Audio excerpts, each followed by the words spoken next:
Good morning and welcome to the Woodland. I'm completely out with my comfort zone this morning, but if you watched my fine art video in the Highlands the other few weeks ago now, you will know that one thing I want to do every year is utilise the autumn colours, and every year comes and goes and I never do it. So this year I'm on a quest to ensure that I make the most of this time of year, and next week I am meeting up with a fellow Scottish female YouTube photographer, Pamela Marshall, and we're off to spend basically 2 whole days doing woodland photography. So today I'm out for a bit of a practice run at one of my more local woodlands, which has got quite a lot of silver birch trees which have already begun to turn. So the conditions aren't great this morning. I mean, not that I know that much about woodland photography, but we've got pretty much clear skies and there's no mist, no fog, which is what I really hoped we were going to have. Given the weather forecast, we just don't have it, and yeah, all the clouds are beginning to disperse, so the chances of getting that nice light that I want this morning is very, very unlikely. But what I am going to do is try my best to pick out interest within the landscape so that I can practice my woodland compositions. So we'll see how I get on. Let's head and do some more exploring and see what we can find.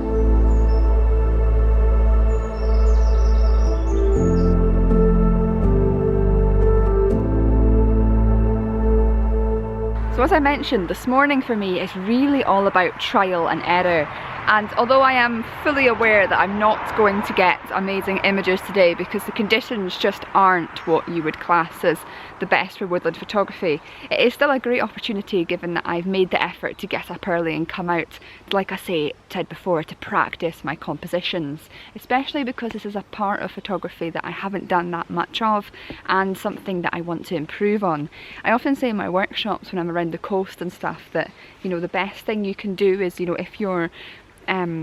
you know, while the optimum times a day to shoot are around sunrise or sunset or during stormy conditions, if the only time you have free is during the day and during daylight hours, although you might not get those incredible images, it's a fantastic time to just get out and practice your composition, practice your settings and all the visual aspects of photography, so that when you do get the chance to go out in the best conditions or optimum conditions, you already kind of know what you're looking for and also what works and what doesn't work. So it's a great way to practice. So like I say, as this is quite a new sort of style of photography for me, or something that I haven't really done much for a number of years now, this is a fantastic opportunity this morning just to practice compositions and looking for things within the woodland that might have interest. And what I found here is these 3 silver birch trees here. Odd numbers always work incredibly well in photography. I've got these 3 silver birch trees here, and behind it we have got the lovely golden branches there, and branches, golden leaves should I say, and what I kind of like is that you've got that sort of colour behind the silver birch trees, and it just adds some interest to the photograph. Utilising the autumn colours, utilising the sort of odd numbers in the woods and the beautiful bark on these silver birch trees, and just trying to find something quite minimalist and zoom in on it, and you're just trying to create something that's of interest. So first image of the day, like I say, would look a hell of a lot better in mist, but we've not got that, so see, I'll show you this photograph now.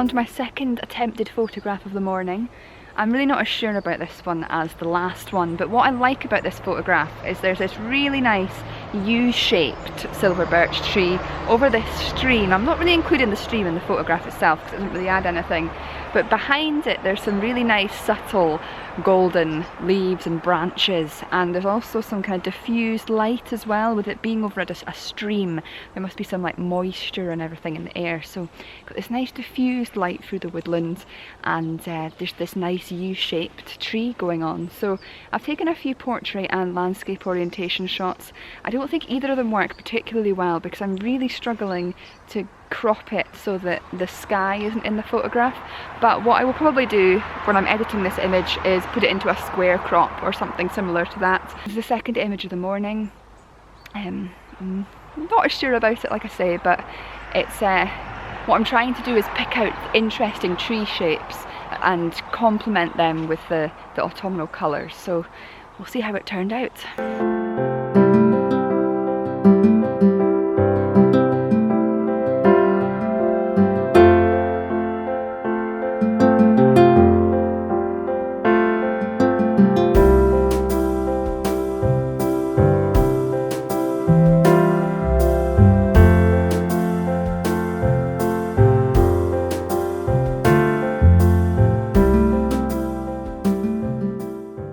So we're still very much quite early on in autumn, and I mean there's some trees around here that have turned phenomenally already, you know, really nice golden yellow colours, but a lot of the really interesting photo opportunities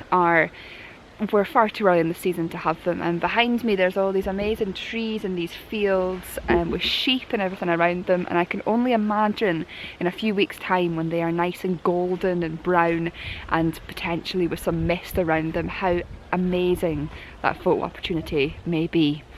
I've got to say I'm really struggling this morning because I mean the conditions just aren't the best for woodland photography, and I don't know if you guys find this, but on Monday I filmed my last video, which you will have seen, when I went to Aberdeen to photograph the lighthouse, and when I got there it was a pretty epic shoot. I really enjoyed it because it was very unpredictable and the conditions were constantly changing for the mist. When I was driving there, you know, I drove through places like this and it was completely shrouded in mist, and I just remember saying to myself, today would have been the perfect day for woodland photography. And today we've got the complete opposite conditions, but we've got these epic clouds that have been lighting up, not like an amazingly colourful sunrise, but these epic clouds that have been lighting up, and they just would have looked incredible at the seaside. So it's really funny that, you know, I've done 2 shoots this week, one at the coast, one in the woods, and the way it's worked out, Monday would have been much better to have been here, and today would have been much better to have been at the coast. But that's the way it goes sometimes, and I think that's one of the exciting things about landscape photography. Frustrating things as well, but the fact is, you know, it's a challenge. So when you do get those incredible conditions and optimum conditions that you really like and that just work, you know, it makes it worth it. And sadly this morning's not one of those mornings. But yeah, as the sun begins to rise further, I'm going to keep looking through this woodland and just see what other opportunities arise in the coming half an hour or so.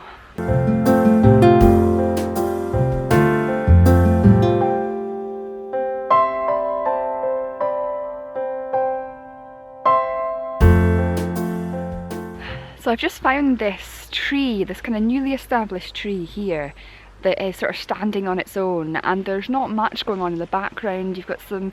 trees going up, and you know, but there's not too much distracting stuff going on. But the reason this tree is speaking to me is because you've got space at either side of it, and just now obviously it's still green, so for photography it doesn't interest, you know, it's not an interesting shot just now. But the reason I photographed it is because if I come back here in a week or two, probably might even be a month before this has completely changed colour, but if I come back here again in a few weeks, my hope is that this tree will be bright orange, and having that with space around both sides of it I just think it would make an absolutely cracking image, and especially if it's accompanied by some mist. So obviously the chances of me getting this image are quite slim. I mean, if I lived here and I could come back every single morning and watch it turn, then it would be possible, but that's not possible. So I'm hoping if I come back here in 2 weeks' time, roughly one morning, I'm hoping it's going to have changed colour, that the leaves are still going to be on it, we don't get any major storms, and also I'm hoping that there might be a bit of mist and that I'll get a cracking shot. So what I've done is I've taken a shot of it just now, which I'll put up on the screen. Like I say, it's not an interesting photograph just now, but hopefully in a few weeks' time this will be an interesting photograph, and I guess this morning's shot is just like a test shot so that I can remember this spot and hopefully come back to it in a few weeks.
As you will have just seen, I've just found these nice pockets of colour amongst some of the trees, and I've just been shooting in portrait orientation, trying to make the most of the shapes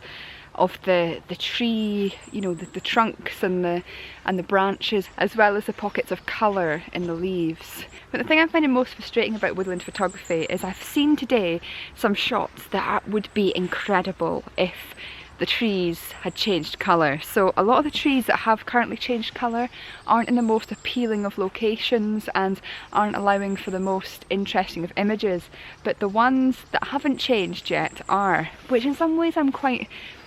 grateful about, because what I think I'm going to do, or am doing today, is I'm picking out these parts of the woodland that aren't quite changed yet, but that in a few weeks' time hopefully will have, and I'll then know when I come here what spots to come straight to. And like that photograph I showed you earlier of that lone tree with the negative space around it, here there's this lovely area here with this tree. Behind it there's some other trees that have red berries on them, and because we're under this like diffused canopy of leaves and everything here, the light through this part is just lovely. So again, I'm going to take a quick shot of this just so that I've got it for reference if I do manage to come back in a few weeks' time, so that I know that this is a good spot to come to get shots. And yeah, it's really nice just to, I think, especially when it's a type of photography you're not used to, just to be able to come to a location and actually visualise potential images in your head and take the time to work out what images will look good when the conditions are at their optimum. So again, like I mentioned at the start of this video, if you're out, if you get up early to come and do a woodland shoot like I have this morning and the conditions aren't great, don't be disheartened, because it's a fantastic opportunity to just practice, to slow down, to look at what's going on, and especially something like woodland photography. I mean, I personally find it a massive challenge because it does take a lot of time, a lot of effort, and a lot of just tuning into the landscape. And while that's great, it allows you to slow down, truly immerse yourself in nature, it is a real challenge at times, but it's so worth it. I'd highly recommend it. I think now I've got the woodland bug.